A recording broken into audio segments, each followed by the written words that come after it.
Bismillahirrahmanirrahim. Assalamualaikum warahmatullahi wabarakatuh. Kembali bersama saya Dr. Rado Yendra bersama Rado Institute. Di awal tahun 2006 ini kita akan mencoba menyisir di akhir-akhir atau di ujung-ujung tahun 2025 dalam kajian pembahasan model peluang. Kita masih temukan dalam suatu riset artikel yang sangat baik, yaitu dalam suatu riset artikel Prafaha.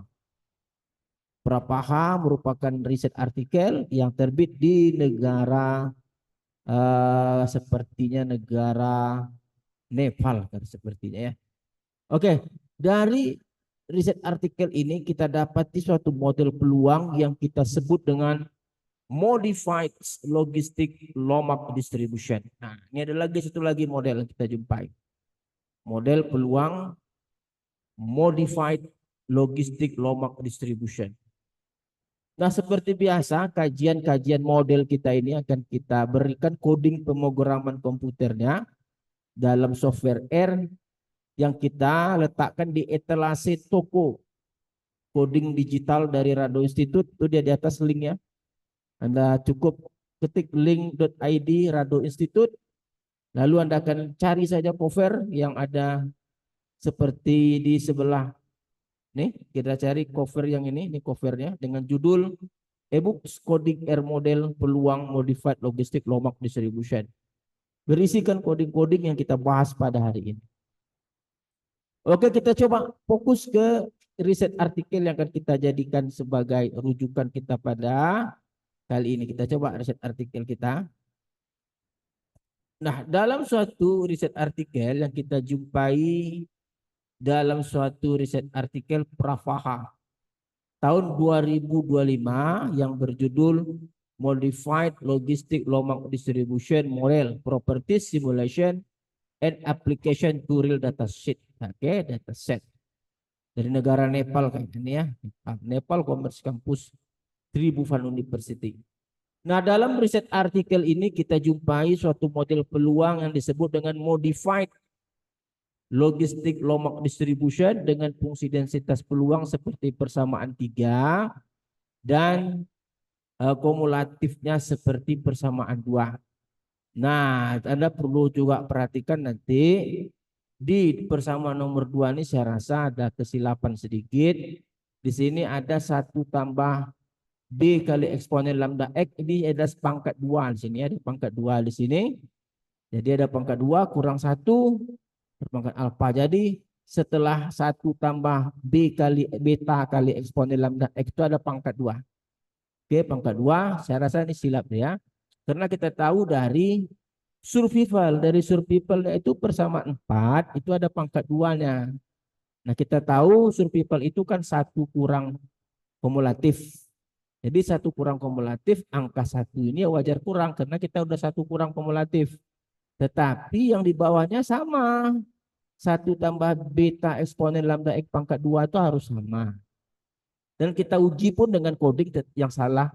Kita uji dengan coding persamaan 2 ini salah.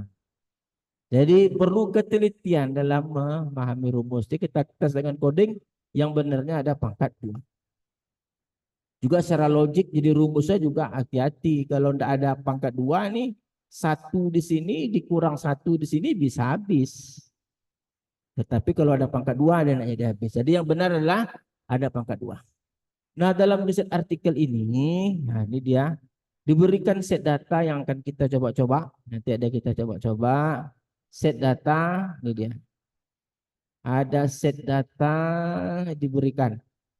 Nih, application to real data set. Kita akan coba sehingga nanti akan menghasilkan nilai AIC-nya 917, nilai minus log likelihood-nya 455, dan density plot serta kumulatif plotnya dapat Anda lihat nanti seperti yang di bawah. Oke, kita coba kemampuan coding kita seperti biasa. Apakah kita sanggup menghasilkan seperti itu atau kita lihat. Oke, kita stop share. Kita masuk ke coding dengan R kita. Kita masuk R. Nah, ini R kita. Oke, dengan kekuatan coding kita seperti biasa, ini data kita. data yang seperti disampaikan oleh riset artikel. Kita run saja. Oh, kita run sebagian saja. Ini langsung. Kita run dulu sebagian, tidak semuanya. Run. Ini dia. Kita coba lah, run. Oke, kita coba lihat data kita. Nah, ini. Ini data setelah kita run.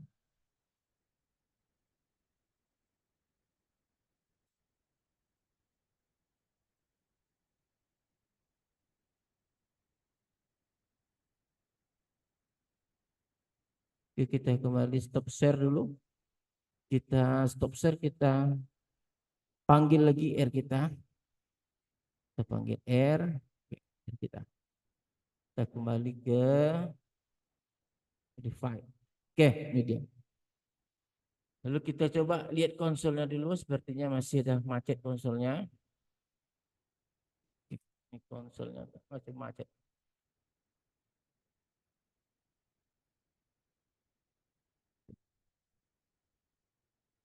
Oke. Dah, oke. Kita coba run data kita. Kita coba run. Kita run untuk mengintip data kita. Oke, ini dia. Kita tengok X. Caps lock X kecil. Nah, ini data kita sebanyak 101. Oke, 101 data yang akan kita gunakan. Lalu seperti biasa kita akan coba uraikan satu-satu. Ini fungsi densitas modified logistic Lomax. Seperti pada persamaan yang kita lihat di riset artikel. Dan ini kumulatifnya. Ini kumulatifnya ada pangkat 2. Seperti yang kita bahas tadi. Kalau tidak pakai pangkat 2 dia salah.